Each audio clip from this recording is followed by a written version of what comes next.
welcome everyone. Good evening. Thanks again for popping in for our fireside chat. Today we have Ajaesha. Did I say that correctly? Yes, you did. Fantastic.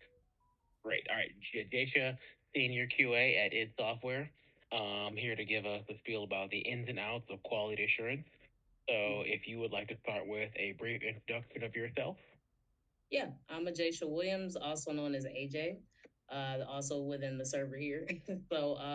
But yeah, from a little bit about me, I'm from Michigan, but I did move out to Texas due to the military over time. And as I was getting out of my 6 year contract with the military, I ended up going back to school because I went to school a couple times, but couldn't finish due to the military, and ended up joining the QA department. So I actually am a senior quality assurance tester too at id Software, and I've been there almost 5 years. In November, it'll be 5 years. Congratulations. Thank you. Thank you. Um, I guess the first question is that is it your first game dev job in the industry? Yes, Well, it's my okay. first job. I've kind of told the story before, so I can talk about it a little bit. So, in short terms, like I mentioned, I was in the military. So straight out of high school, I went to college with the Eastern Michigan University for 2 years. Then after that, I dropped because I joined the military. Then towards the last 2 years of my 6 year contract in the military, I ended up going to Full Sail University. Thought I was going on a deployment. The deployment didn't happen, so I had dropped out of school and had to go for a third time. But that third time that I went, I was actually finally getting out of the military. Got my game design degree and ended up in the middle of my degree. I applied to be a playtester at id Software, and so I had a 5 day contract with them. I was working another job at the time, like a full time job, because I was in the National Guard at that time, getting out. So I ended up just applying, did the 5 days. I quit my full time job because I didn't have any PTO. So because I didn't have Mm, PTO, I was like, hey, I need to take this opportunity because gaming is what I want to do. yeah, So I ended up doing that and ended up taking a playtesting job. Ended up jobless for a month, but I did enough during the playtest that they noticed me and said, hey, would you like to try for this QA role? So I did that and it worked out. I am glad it worked out. That is awesome. Indeed. So you and I were going to talk about it already, but I was like, I know you were doing a few things recently. You were at DreamCon recently. You were at QuakeCon. How are those? So DreamCon was amazing. Keith, who's in the chat, also went with me to DreamCon. So that was my first time having in-person panels. All my panels have been virtual, whether they were at Full Sail or speaking to high school students. All of my panels up until now, or up until DreamCon, were all virtual panels. So I was able to have two. I had one with Tyranny, Adana, Ned, and Asia. She's also an influencer on like TikTok and on Instagram, and we had a female panel for women in gaming. And then we also had a panel of id Software employees where I had multiple people that are not just developers talk about their experiences. So I had two panels. They both full house. We had about 100 to 150 people per panel, and Let's it was go. an amazing experience. Nobody seemed nervous. My whole group was good, and both groups were good. And as far as QuakeCon, that was a great experience. It's interesting. I had my first meet and greet where I actually got to sign autographs. Back in 2019, when I went to QuakeCon, I was just a con goer. Yeah. My mom, my mom was actually with me, and they were signing autographs for Doom Eternal, which I did end up working on and getting in the credits for. But that same year later on, but my mom, she was like, she's gonna work for y'all one day. I'm like, Mom, stop, stop embarrassing me. And she was right. That same year, I did. uh, But that's yeah, fantastic. so it was nice to get a chance to give back and actually do the same thing that I actually experienced back in 2019 this year. So And it on was the good. other side of the table, that is beautiful. Absolutely. Um, I guess since we're talking about quality assurance, how would you describe this job, specificate this job subfield in your own words? So quality assurance, we just break stuff and people fix it. So no, so pretty much uh, the best way I could describe is kind of like that, but we are pretty much just investigating anything that's going on with the game, whether we're trying to exploit the game, whether it's just natural progression, just going through the game regular and trying to see if there's just basic stuff in the way, any blockers, any major issues, any showstoppers, any crashes. Just kind of thinking outside of the box of like what could break this particular ability or this item or this weapon or this character or this AI. So it's just kind of just thinking about what you could do that is out of the norm, also what you could do during the norm, and see what you can do to break it and have the developers hopefully fix these issues after you get your bugs in and let them know exactly what's going on with the game. That's pretty much in short terms how I can describe what QA is. It's just constantly looking for issues and trying to report them so that they can get fixed. I like that. I like that a lot better than my friend Carrie's answer. He was QA. Was at High Res Studios when when I was interning there. He just said like, yo, I walk into the office and I ask myself, if I was an idiot, what would I do? And then Oh I man, start playing the game. I was like, sir, sir, that's you gotta why. think differently. It is a different thing. You gotta think way differently than how you normally would. Um, so actually, since we're getting to talk about what QA is, I guess we can also talk about what QA isn't. So I guess if you are there any like sort of like misconceptions that you've encountered from other people, maybe both in and out of game dev about what they think QA is that it isn't? So a lot of times people think we are literally just play testers, like we literally just play the game and give feedback, which is more so on the play testing side, or like where user research helps those play testers to do that. And like I said, I was a play tester, which literally that's what I did when I did that at first. I came in, provided feedback like this game is great. This game could have this. This game would be better if you had this. But QA is way totally different than that. We're doing things where, like I said, we're trying to break things every day. We're putting bugs in, reporting crashes. We're typing in things in the consoles as far as like commands to run to see if we can get certain logs and code. So it's more than what it initially sounded like at first when I even got in the QA. I'm like, oh, it's just reporting bugs. And I'm like, man, I know how to do all this other stuff on top of it, grabbing these logs, grabbing this, having to install something in my PC. Like, it's just so many different things with QA that I never imagined I'd be getting into. So it can jump into different practices while you're in QA as well. So that's what I think people kind of get messed up. Is just they think we just play test the game all day and don't realize that we have other things that we have to do to get bugs out just for the developers to be able to fix them. Have you ever done sort of like management of playtests? Not for a playtest, no. But Okay.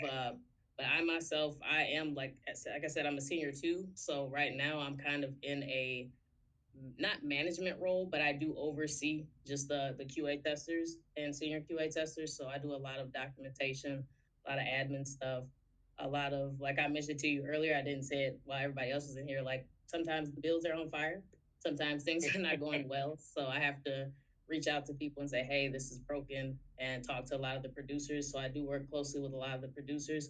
A lot of them actually did come out of QA too at our studios, so that is also cool to see.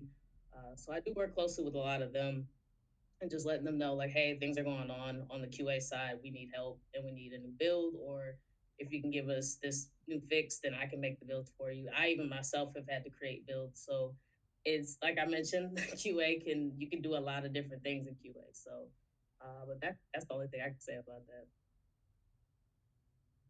Kind of curious now because I'm like about some of these other skills that you like weren't expecting to learn. So like you mentioned like digging up or pulling up like console logs. Have you started getting into like just like basic scripting? Or, like have you like how far have you gotten in terms of like programming? So we do have people that do get into the programming, which is considered more so on the not the oh I can't really say the name of it, but more so on the automation side. So a lot of them Okay. dig into that. I myself work slightly with the automation team, but I don't actually dig in there myself. As far as like the most that I've done, or most of the testers do, outside of the people that work on automation, we just kind of typically just go in, type in a certain CVAR or debug command in the console log, where when you launch the game, you can press the little button and then it comes down with a bunch of code and say, hey, I want to put in God mode right now. I want to put in this specific mode. And then it gives you that ability to launch something and then it pulls up a bunch of logs. And then you could tell the dev, like, hey, this is what it's spitting out, right? This is Okay. why my weapon is actually doing this because it's saying that it's supposed to be doing this, but it's doing the exactly opposite of that. So it just kind of just directs them in the right path of what they need. So we just kind of just read it, skim through it, and say, hey, this is I think this is why I'm crashing, or I think this is why this the shield's not working, or Gotcha. Okay. So just kind of running in debug mode and then like going back through like repeating your like play testing to try and get some more like diagnostic info. absolutely. Interesting. Or have any of those skills that you mentioned? Oh wait, no, you mentioned like also just making builds yourself. Do you just like pop in and just like submit it up yourself, like just submit up the CI/CD pipeline, or So depending on like you mentioned, like what pipeline we're on, there are times where certain builds have failed. Me and a few other people have been trained up where if a build fails, we are able to get into where the dev logs are, where all the dev files are. Which I know a lot of people use the same things like GitHub or Perforce or whatever they use, where the yeah? developers actually put all their stuff. So typically, we have our own system that we have where the builds spit out, and then I go in there and I pretty much say, hey, if it's broken, I have the option to restart the builds. So if they fail overnight, then I can just relaunch them with the latest CL or the latest change list that has happened from the developers. So sometimes it can be simple, and there have been times where I've had to actually like make the package, make the candidate, make all that different stuff work just to get the build to actually be created properly. Ooh, okay, that's cool. It's Um, complicated. It can be complicated sometimes. yeah, yeah. I when I started in QA for web application, there were some things I did not think it would be that complicated, and then they just started giving me tasks, and I'm like, oh, all right, I guess this is my job now. Yeah. Fantastic. Um, are there any skills that you like? Let's say you haven't really gotten a chance to deal with yet that you've seen other people use that you like are interested in trying to learn more about? So one thing that is interesting to me, but I don't think I would want to do it, but I still find it interesting. I think cert testing is very interesting because there's a lot of stuff where I've helped some cert testers before, like, hey, we just need to run these checks for Xbox, we need to run these checks for PlayStation, we need to run these checks for Steam, because for certification checks in QA, typically, like I mentioned, it's per platform, and each place basically gives you, like Sony or Microsoft, they give you certain checks that you have to run within your game before it can even launch and go out to the community or the public. So oftentimes I've seen people make all these tasks, like you mentioned, just different tasks for every single platform of every single check that needs to be checked before we can ship. And I'll be like, man, that's a lot of stuff, and I don't know what any of that means. So I will say certification is one of those practices where it's that's literally probably the only thing where I'm like, I don't know much about it. I know it's very important because we have to have the ship, but I would say that's probably the only practice within QA that I don't have my hands in, but have helped with as far as just like, hey, can you just load in with me? I'll do the rest of the checks. I'm like, yeah, that's easy. Yeah, I got you. But that's probably the only thing that I would say is pretty interesting. Okay. Yeah, like I've read through like talking to some people like just some of what goes into cert testing, but I've definitely never done that myself. Mhm. Um, so like, have you had to do things like localization, accessibility? You've been involved in some of those testing too. Yeah, we do a lot of loc testing. I know I don't remember how many languages Doom Eternal shipped in, but we shipped with a lot of them. So pretty much for loc testing, other than looking for potential like words, slurs, or anything that could like be detrimental to a different country, we pretty Yeah, much just look for things like that. If there's any issues, any problems, if the text looks correct in the game, if there's any mess ups or any asterisks or something where there's not supposed to be something there. We look for all those different things. As far as everything else, we pretty much go through every single language, play the whole entire campaign or whatever modes we have in the game, and just make sure that it runs smooth. If the words sound right, because we also have audio for localization. I've gotten into some accessibility a little bit with the UI as well. As far as accessibility, we had a lot of accessibility in Doom Eternal, especially on battle mode. We added speech to text, text to speech. a bunch of other stuff too. So I know that's starting to become more of a requirement in the gaming industry. So I think that has also been pretty cool to test out and just make sure that it's working and that it's functional and that it's actually saying what it's supposed to say or it's actually writing out what you said. But yeah, I think those are some pretty interesting things that we've gotten into when it comes to QA. Because those are things that, like you said, like you don't think you'll do all these things within QA, but it's pretty cool that we can actually touch all these things and make sure that they're functional and that they work for people. Interesting. I was curious, like, which of those sort of like different types of testing when I just kind of like made the list. I was not expecting you to say all of them. Yeah, yeah, pretty much. I've done it. I've been here. Um, Yeah. does it have like an opportunity for you to sort of like specialize in one of those areas? Because like I'm not sure how big the company is. So our QA department is not huge. Our company, as far as people, not too many people. As far as to be a bigger name studio, maybe only have about 300 people, if that, in Okay. total as a whole with dev, QA, everybody. But yeah, as far as if you have interest, typically if you talk to your manager or your lead and tell them, hey, this is what I may be interested in getting into, whether it's in or out of QA, they try to put you in the position to either work closer to that department within QA so that you could potentially have a way to just cross that bridge and make more connections with those people. So I will say it does a really good job with that. As I mentioned, like a lot of our producers are from QA. A lot of them inspired me to move up within QA. I even gave someone their flowers that spoke on the panel at DreamCon with me and Keith about how if it wasn't for her, I probably would have just stayed in the background, just didn't say a whole lot. But she put me in a position to lead in QA, so I've done so. And yeah, so I will say they do even within QA allow you to work in different studies like embedded testing.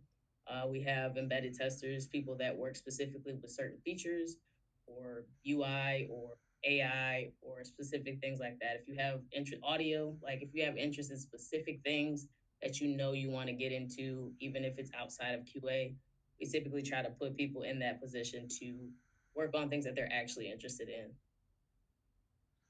That's really cool. I do like that a lot. What else was I gonna ask you? I guess there are things. I mean, I kind of wanted to say answer the own question of number eight of just like let's just make everyone do QA like it because that sounds like the way to do it. Um, but are there other things you'd really like to see like other companies do based on Other like things your like, experience of like I guess QA as a whole in broad in game industry based on like your um, experience of like talking to other QA from other like companies.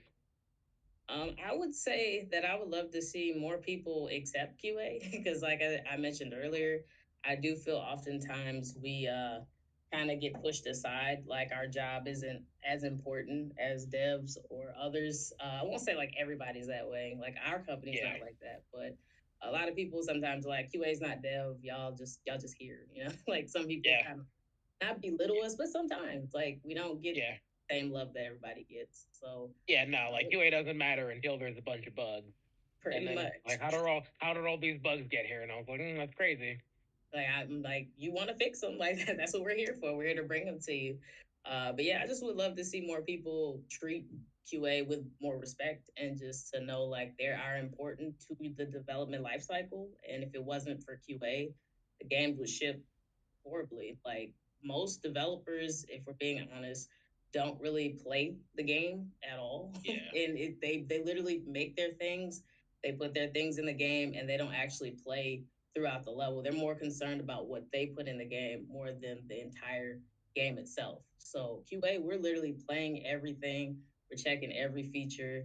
You're constantly adding things that you said you weren't going to add, and we're constantly trying to check them, and then you cut them after we done already made tasks for them. So it's like yeah, a back and forth. So it's that's why I say I feel like a lot of people within gaming, like I said, not my company specifically, but just in general, has to kind of just look at QA like, man, y'all really deal with all of our crap. Like it's just yeah, kind of what it is. It's y'all push stuff down to us, and we're just constantly trying to fix it or get it fixed or get it to y'all so y'all know, hey, this actually isn't what you thought it was. And then Yeah. sometimes they're like, oh, it works on my machine, but doesn't work on all 50 Oh, of that's our I was machines. just about to make that joke. It works on my machine. Yeah, I was it does. just like, how many times in the last 48 hours have you Too many times. Too many times. That's how I feel that other companies just need to treat QA with the same respect that like my company does. We work close together. We're not like in a separate building. We're literally one floor between each other. We do different things together. We did the QuakeCon together, all types of things. We always are incorporated with each other. We don't try to make it seem like devs only, QA only. We're all like one unit.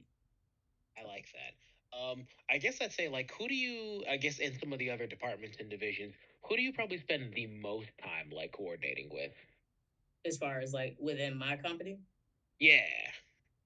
really a lot of the producers outside of my QA department, really a lot of the producers because as I mentioned, a lot of them came straight from QA. So it's a matter of, hey, I need to know what do we need to check this week? This game's not Right. in a finished state, so what do you need checked? What can we bug? What can we not bug? What do you want us to touch? What do you want us to look at? Is there anything like dev investigations that we should expect?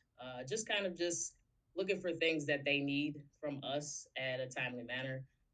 Because it just depends on what part of the cycle you're in. If you're in alpha, the alpha stage, if you're in the beta stage, if we're getting ready to ship, we just need to make sure what state the game is in. So I constantly talk to the production team, talk to the services team a lot. Like I said, I do help out with the builds oftentimes if the services team comes in late. As long as I can fix it, I can. But there are times where it's beyond me because it has to have a code change or something with anything with that. So I can't mess with that. But yeah, just pretty much production and the services team are the two teams I pretty much work with. There's one programmer in specifically I reach out to a lot just to let them know, hey, like this stuff's messed up. Like we need you to help us figure this My out. boy. Yeah, pretty much. Like I tagged him today, so yeah, I'm telling you, My our builds boy. are on fire. I was like, I gotta make sure he sees this because he'll make sure it gets. So yeah, typically just production outside of QA and just the services team. Typically, are the people I reach out to. Nice. So I'm gonna open up the floor to other people before I just start throwing all of my other like QA questions at you. Go for it. And we will let everyone actually wait, did anyone ask a question already that I ignored? No. Alright, cool. See somebody typing. Come on, Maggie. Oh, hey Maggie. Wait, was she at DreamCon with you as well? I met Maggie at GDC, I believe. I believe. I was gonna say, yo, y'all was rolling deep at DreamCon. Dang. I was like, yeah, it's not like everybody with me was there. See, there was a lot of people at GDC.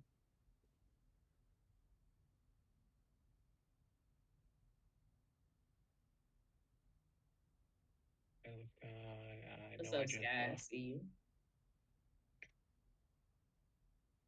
I, oh wait, that's Miska. Oh, okay, you did just. I was like, wait, I know I saw that username real recently. Okay, today.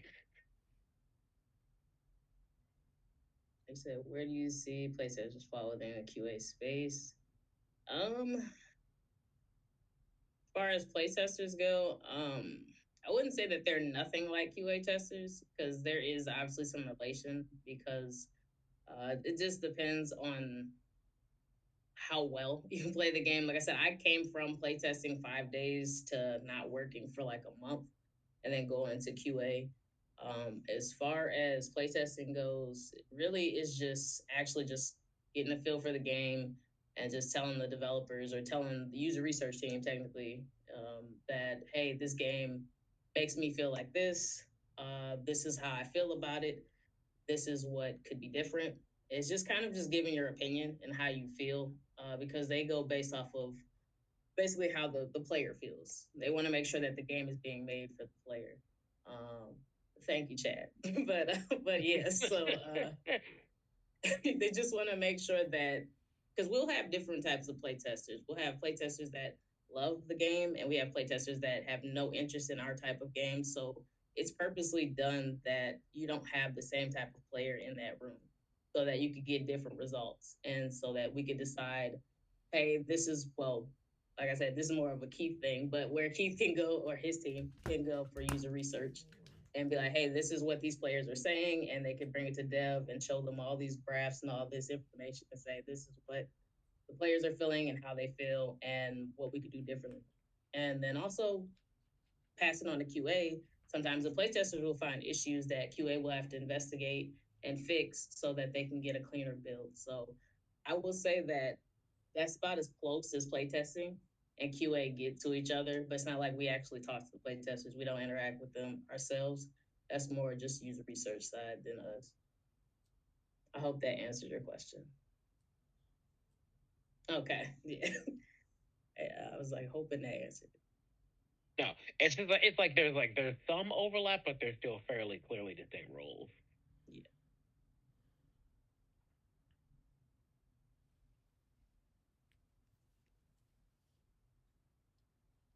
Is there a bug tracking logging technique you always use no matter the game? Like always recording device input and replication.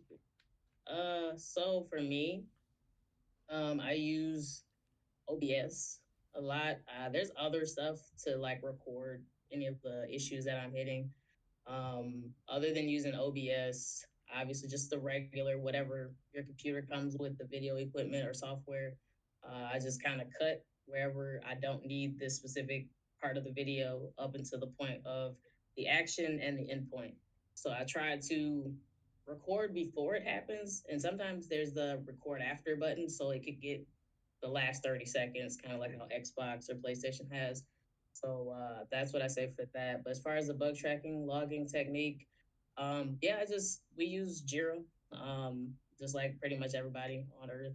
Um, but no, we use Jira. So as far as like logging and tracking the bugs, it's just a matter of like you can kind of just filter a lot of stuff within Jira, which also can be difficult when it comes to bug tracking and logging because there's 30, 40 testers on the same game and you're trying not to duplicate each other.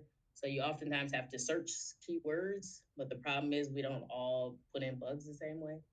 So with that being said, it's just a matter of reaching out via Slack, reaching out via chat. It's like, hey, has this been put in? Does anybody know if this issue is happening or if it's already been a bug? Because I don't want to dupe somebody. So we typically have to use a lot of filters in Jira to find out if someone's already bugged something, if it's already been logged, or anything of that nature. But as far as tracking, we also use labels. So depending on what part of the development life cycle we're in, we'll use labels like this is a part of the Act One, this is a part of Act One beta, this is a part of Alpha, this is a part of Beta. We're gonna come back to this in 6 months. We're gonna come back to this bug and check it out and fix it in a year. So that's kind of another way that we differentiate our bugs by using labels, components, saying that this is a UI issue, saying that this is an art issue, saying that this is a issue with a specific feature. So that's the way that we kind of keep it as clean as we can. Crashes are the only ones that can get confusing because half the time you don't know why you crashed. You just crashed. It's just you just got in the game, you shot your gun, and now you crashing. And it's probably not even your gun. Your gun might not even be the reason you crashed. It's probably because you just launched the game. You never know why. It's unfortunate. They're very inconsistent sometimes. Tracking down just crashes is Yeah, not the pleasant experience. indeed. I hope that answers your question, Erica. Um, Okay, I've got a question. go for it. So, if I mean, obviously, you've had the producers who came out of QA, so like they have that understanding of your job and what you do because they've been there themselves. So, for the people who have like never done QA and they're in totally different like departments or disciplines, what's like if you had to pick one thing you'd want them to understand about QA, what would it be? One thing that I want them to understand is that I guess they, I don't want to say that they have to be patient, but kind of like they can't like rush us to do something because oftentimes it's a matter of, hey, that this needs to be done and we need this checked. And they're like, well, we didn't already been told by this person who's much higher than you that we need to check this. So the problem is communication can get really messed up. So people just have to learn how to kind of be patient and just realize like, hey, someone actually might have us on a higher, have QA on a higher task than what we need them on. So we'll get to it as fast as we possibly can. We'll delegate, we'll move people around to the best of our ability to get even one person to do that.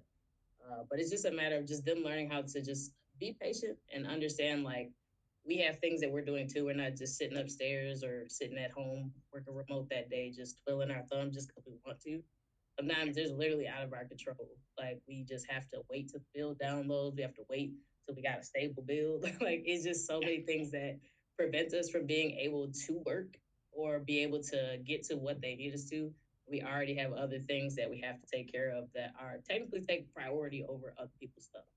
So that's just what I would say, that just people just learning how to be patient and realize like we have a lot of stuff that we're doing at once and we're throwing this at 20, 30 people and they're doing their best to get to it. So obviously at the end when it's like crunch time or whenever we're getting ready to ship, makes sense. I understand we do got to get all of it done at once, but while we're still in the development cycle, it's kind of just got to be patient.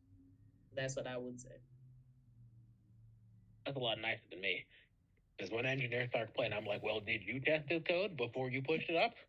You definitely No. could have done some 10-minute checks yourself. Oh, well, now it's on my to-do list and, oh, look, it crashes as soon as I hit the page. Well, Yep. maybe you could have checked some of this before you sent it to me. Indeed. Got to see somebody typing. Come on, Maggie.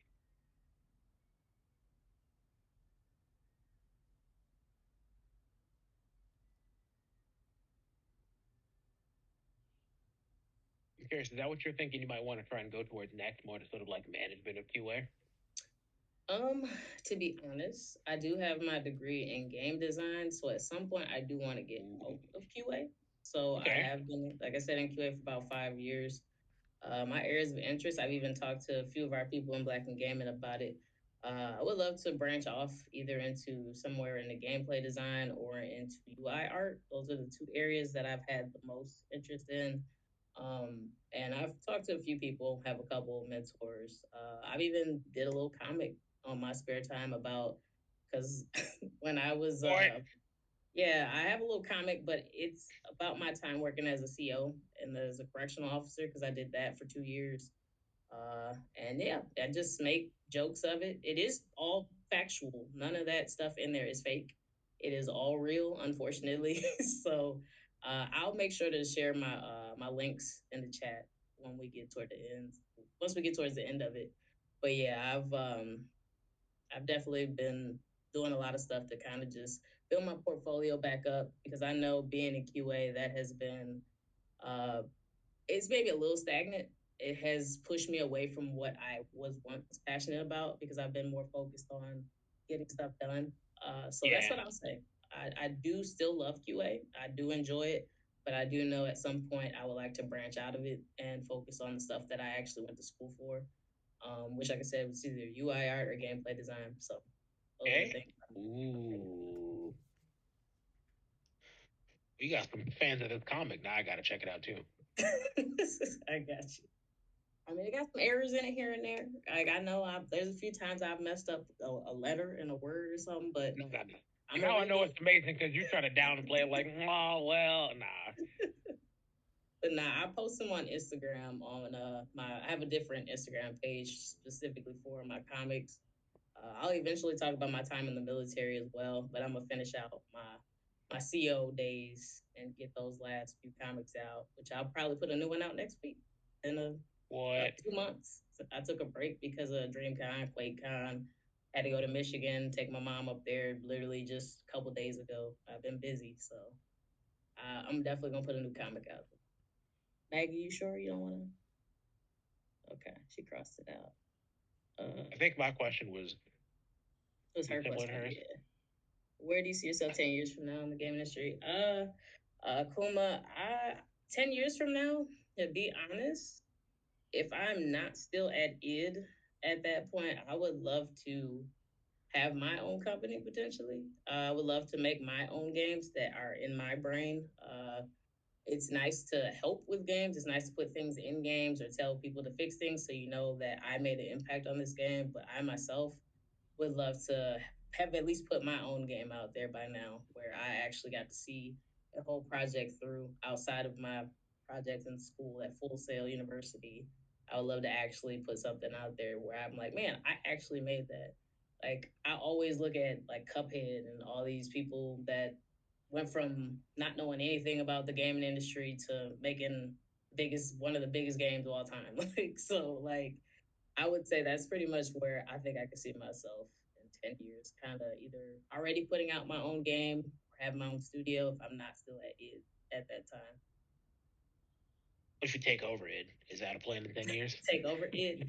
I mean, Marty Stratton, our studio director, came in from QA. So Oh, it is possible. oh. Our studio director definitely was in QA from his start. So it is I possible. I will cut this from the recorder. We don't need nobody finding out. Who we got? Erica, aside from Jira and OBS, is there other software you had to learn for QA, even if it's only occasionally?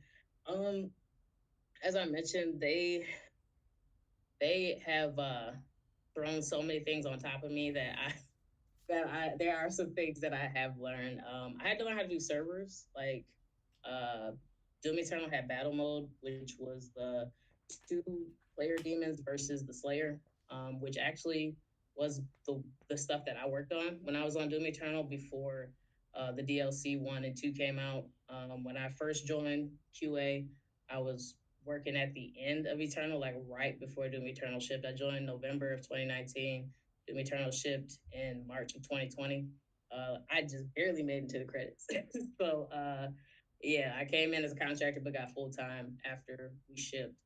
But yeah, so I learned how to do servers with Microsoft PlayFab. So I had to learn how to do stuff like that. As far as other software that I've had to use, really just doing a lot of Microsoft 365 applications, doing a lot of test plans and documentation in there, making things like tracking stuff for like software, hardware for testers, making sure everybody's graphics card is whatever it is, logging that on there, their work hours, doing surveys. I've had to make surveys for people just to see like where people are at, to see like what platforms they have, because oftentimes that gets lost in translation. You forget who has what, you forget what time they come in, you forget what days they're in office, what days they're working from home. So I've had to make surveys on like forms for Microsoft Forms. I've had to use a couple of other stuff like that. SharePoint.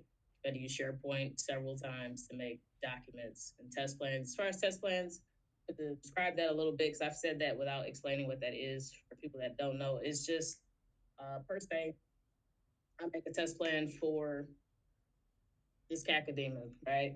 So this cacodemon has different moves. It has a biting move. It floats in the air. So I'm just kind of just making something where I say the cacodemon looks this way. The cacodemon has this on its face. The cacodemon does this move. Does the move execute? The animations look correct. When you shoot the cacodemon, how does it act? Does the eye come out of place when you do the execution move or the glory kill and rip it out? He's just constantly telling somebody to test each thing and say if it is working, it passes. If it's failing, if it's conditional. And as far as conditional, that means that it's somewhat working the way that it's supposed to, but not the way that it should. Or if it's blocked completely and you just literally can't test this AI anymore.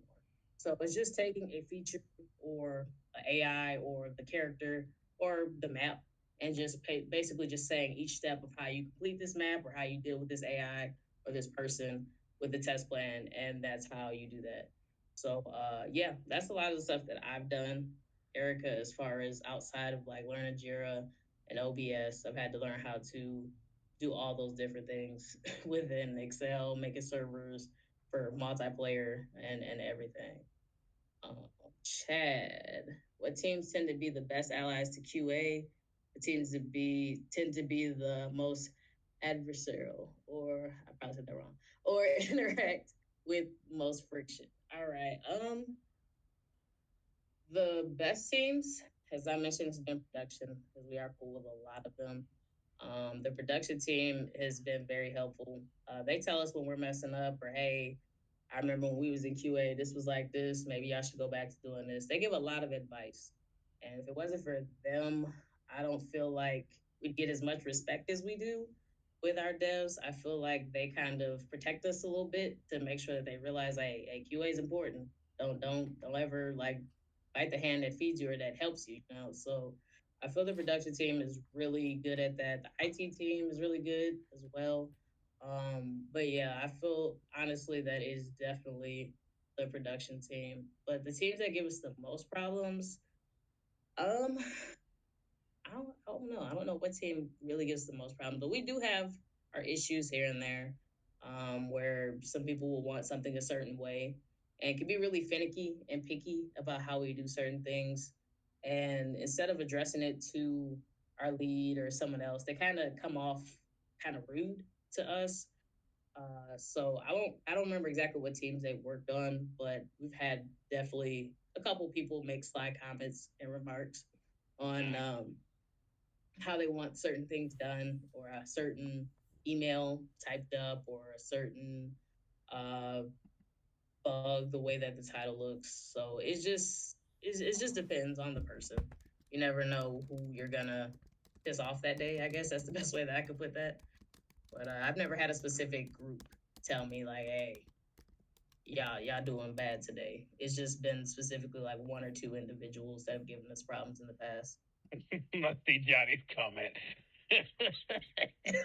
Yeah, probably. I'll be I was honest, just, very likely. I'm pretty I was, certain. I was just like, I was thinking programmers, but I was like, nah, Jason's nicer than me. I ain't gonna say nothing. He ain't gonna say it. I ain't gonna say it. Maggie said, "What's a transferable skill that helps you with your QA life?" Uh, hmm. Um, what helps me with my QA life? How much do I reflect, fall into the QA mindset when playing other games? As far as I guess I'm just a skilled gamer, so I guess my skills in playing games. I played a lot of hard games, and like starting with like Gears of War. I start with Gears of War, but playing Gears of War and games that are actually like difficult to play, just to end up working for the people that make Doom, which, if y'all have heard of Ultra Nightmare mode, it is literally if you die, the whole game starts over from the very beginning. So, unfortunately, I was good enough from playing games in my past that I actually was really good, unfortunately, at Ultra Nightmare mode. So, I typically during Doom Eternal got tasked with that. So once they saw I could beat the game in just Nightmare, they were like, "Oh, you can beat the game in Nightmare? I can't even beat it in Nightmare." Some of the leads, some of the seniors, they're like, "Oh, wow, that's easy. You could do this task." I'm like, "Oh man, no, that's not what I Oh, asked for." the And performance punishment. that's kind of what happened to me. Especially on the Switch, we put Doom Eternal on the Switch too, and I had to do Ultra Nightmare runs on the Switch with different FPS. It was a rough time. I got through it, but that's what I'll say. Just being depends on like your skills, like your skill in gaming. That's what has helped me, but also hurt me, I guess, in a way. Because there are days where you just can't. Like your mind, your mental capacity to beat that game in Ultra Nightmare is just not there. Um, but yeah, it's how you reflect for all to keep in mindset. But yeah, as far as when I get in other games, yeah, I mean, knowing that I've beat this game, well, Doom Eternal and Ultra Nightmare, kind of just playing any other game. I'm like, oh yeah, I could play any game. I played Elden Ring because I beat Doom Skill Eternal and issue. Ultra Nightmare. Totally different games. But I'm like, if I could beat this game like this, no game can stop me. That's kind of the mindset I have. Oh, oh, sound like you ready for Evo. Let's Oh go. no, no, Yeah, probably not. yeah, I don't know yeah, about yeah. that one. But I did beat Elden Ring though, and the DLC, so I did actually do good on that. Kuma, if I had an unlimited budget, what genre of game would you make first? So obviously I won't tell y'all exactly, but um, I've had interest in making some type of sports game. It was actually it's out there, it's on the internet somewhere.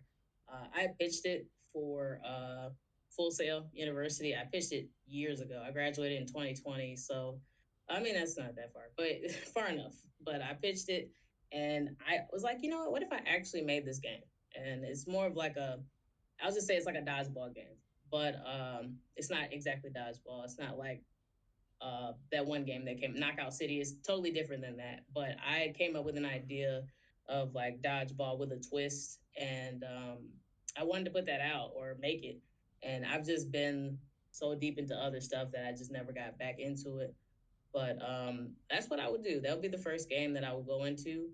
And I was also a big fan of like Banjo Kazooie, Bully, all those type of games. So something like those games as well. I've had really deep interest in going back into like the adventure games that actually felt really fun. And Banjo Kazooie was one of those games I really loved. I haven't played Switch like that in a long time, but I know they still have like different adventure games. But that would probably be my secondary. So my little dodgeball game, and then probably some type of adventure game. Maggie, test plans may be tedious to make, but as a technical writer who has to enforce simple as this, I say, oh yeah, yeah, indeed, it is indeed.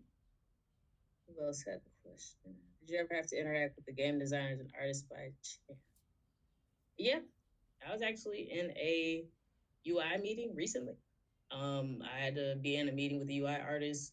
Uh, I go to a lot of meetings now that I'm in the senior two role.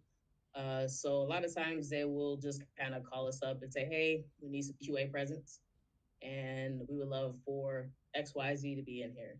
So they just let us know like who who might be able to attend the meeting that day. And for me, I went to a UI meeting. Since that is my area of interest, that is why they kind of put me, like I mentioned earlier, in that position to go to more of those UI meetings. Though we do have like a tester for that, I still also attend just to kind of pass around information. So if they say anything of importance that QA needs to hear, I let people know, hey, this is what we need. This is what needs to be done this week. This is actually technical. So I will say that that is something that I've been able to do, is just be able to attend certain meetings, talk to them. I went in person, so that was cool. Took notes with them. They didn't ask me any questions. They just kind of respected me, knew I was there for what I needed for my team, and that was it. So I've definitely worked pretty closely with them. I reach out to them. We talk to each other. A lot of the developers, like I said, they're very nice. They're very sweet. They're very cool, and none of them really are a pushover or try to like be rude. So it's pretty simple. Like if you literally just send a Slack message to an artist, a developer, 9 times out of 10, if they're not busy, they'll respond. So that's what I'll say about that. Do you have a story about a game breaking bug or a bug that was just huge? Um, I mean, Starfield was a huge game. I did work on that. I know I talk about Doom a lot, but I did work on Starfield. Even though I work at id, and that is not considered an id game, we are a part of ZeniMax, which Bethesda is also a part of that, and other game studios as well. So I did work for Starfield, and uh, not even just a couple weeks before we released the game, I did actually myself find a game breaking bug where you literally just couldn't fly the ship at the beginning of the game, and so yeah, that was tough. We had to get that fixed instantly. So didn't know what was wrong. I didn't know why that was happening, but it happened, and we had no clue why it was happening. Until eventually, me and another lady, we figured it out. We figured out why that issue was happening, and yeah, at the beginning, it was like you do a couple things, you do your little walkthrough. They were like, "All right, go fly to this planet." I couldn't fly to that planet, so I couldn't play the game. So that's pretty much how that happened. But yeah, so we it was pretty interesting. It was pretty cool. We found out the issue. We got some free swag because we found that game breaking bug weeks before launch, and we're able to get it fixed. So I will say that that was pretty interesting to do. I appreciate you, Keith. Did I miss anything? He said, "I'm glad that bug wasn't my problem." Yeah. He was just like, sucks to I can be talk about it since the cinematic. game's out, but yeah, that was a crazy bug to find. I will say that. I don't think we have any more questions in the chat. Let me just make sure. Yeah, I think that's it. I think Kuma might know something about some funding for you. You might have to hit him up. I appreciate that, Kuma. We actually did speak, and I did get a chance to watch Kuma's talk recently, so that was pretty cool. I know he watched mine, so I appreciate the support for sure. Watch this. All right. Well, let me just. Yeah, that's the last question. Yeah, that's everything. All right. So, thank you so much for doing this, Jasha. It was a pleasure having you here. I personally love hearing it from QA, like and other like aspects of like the software development, because like that's like an area that I don't really touch. Um, Thank you everyone else for joining us for this fireside chat, and we will see you all next time. Usually afterwards there'll be some of us hanging out and chatting still. If people have to stay, have to go. That's up to you all. And yeah, till next time. Appreciate y'all. Thank y'all for coming. And stay.